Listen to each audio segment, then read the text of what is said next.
Hey, Larken Rose here. This video will not be about the stuff I usually make videos about. This is a sort of public service announcement about the fact that PayPal, the company PayPal, on occasion helps crooks defraud PayPal's customers and sides with total crooks. And it happened to me, and I'm not the only one. So I wanted to put this out there in the hopes that maybe PayPal will stop committing fraud. Here's how it happened in my case. There's a company called localbitcoins.com, which is not fraudulent, works quite well, where you can buy and sell bitcoins. You can trade bitcoins with people.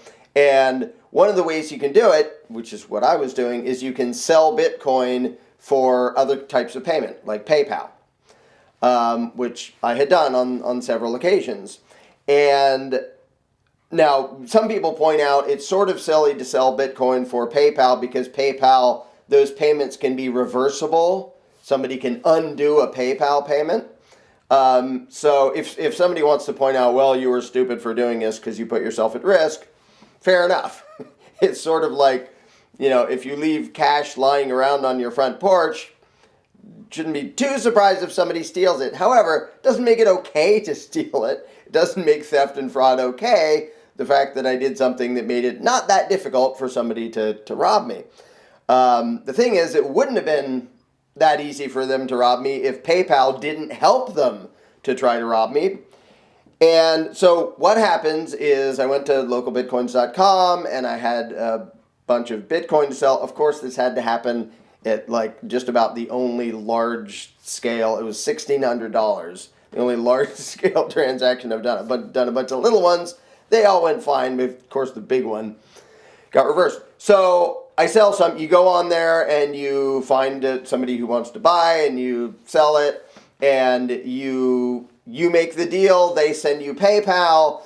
As soon as you have the PayPal, you confirm you got it. You send the Bitcoins back. Everything's traded. It's cool. So your Bitcoin is in local Bitcoins, so you can't rip them off. Like local Bitcoins is sitting there holding the coins until they pay you, and you confirm that they paid you, and then you release it, and it goes to them. So we did all this, and they sent me the PayPal, and then I confirmed, and I sent it, and they got the Bitcoin, and cool, it all worked. Well, a number of days, it may have even been weeks later, I get a notice from PayPal saying, oh, somebody has opened a case and is disputing a charge. It's like, what? Huh? And I went and looked, and it was the person who sent me PayPal for the Bitcoin he already got. And so I checked on that local Bitcoins user and found that other people had said the same thing. Hey, we did a trade, everything went well, and then he came back later to try to get back the PayPal he sent me to basically defraud me because he already got the Bitcoin. So he'd done that to the other people too. And so I found the email related to the PayPal account, and I sent an email to that account and said, I want to give you the benefit of the doubt. This isn't direct wording. I'll actually show you the email. But basically said, either you tried to defraud me for Bitcoins you got, or somebody else is using your PayPal account to try to defraud me. Either way, can you get back to me? Because reversing the charges, all it does is make them defraud me instead of you if they were using your bank account. So I sent that email and got no response. So I'm now going to publicize the email because the person was either the one committing the fraud or helped it to happen by not responding and was perfectly content having me be robbed instead of him. It's like some dental supply company.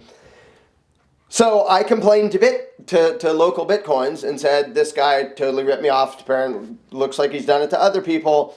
And they looked into it and they said, oh yeah, okay, sorry for that experience. We're shutting down his account because he's ripping people off, or at least trying to.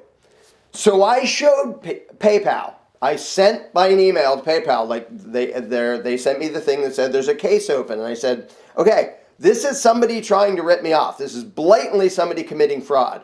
I showed them the completed transaction with local Bitcoins showing they got the Bitcoins. They paid me PayPal. They got the Bitcoins. They're trying to get the PayPal back. for something they already got. I showed them my email to the person who did it and said, they haven't responded yet. Here's their email if you want to contact them. I showed them my complaint to Local Bitcoins, and I showed them Local Bitcoins going, whoa, yeah, he's trying to rip you off. We're shutting down his account because he also did that to other people. So PayPal knew about all of this. Openly, blatantly, indisputable, somebody was trying to commit fraud against me. Weeks later, PayPal decides, yeah, we're going to side with him and steal your money and give it to him for the Bitcoin he already got. I don't know what their decision-making process is, but it's really stupid, but it's actually beyond stupid. It's criminal. If you have all this evidence showing that fraud happened and then you help the fraud happen, that's a crime. PayPal is acting as an accomplice to blatant fraud. And you can't just say, well, that's our policy and pretend that makes it okay. Now, sort of funny thing is, it's inconvenient for me, but slightly funny, is I made sure I didn't have that in PayPal. So they tried to steal $1,600 from me on behalf of the crook. They got 100 and something. The rest they just stole from themselves. So I now have a giant negative balance in PayPal, which basically killed my account with them. But mostly they're taking the loss for being complicit in fraud. So good job, PayPal. That worked out well for you, didn't it? And bizarrely, they sent me an email that says, oh, now that your account is in the red by a ton, can you please deposit more money? No! You're helping somebody to defraud me. I'm not going to help you help them defraud me, you jackasses. So I thought I would publicize this because, and this wasn't a matter of they sided with him and then later I pointed out it was fraud. I pointed out it was fraud and gave them all this documentation well in advance of them deciding to side with the crook. And I'm not the only one this has happened to. And I think people should know about this.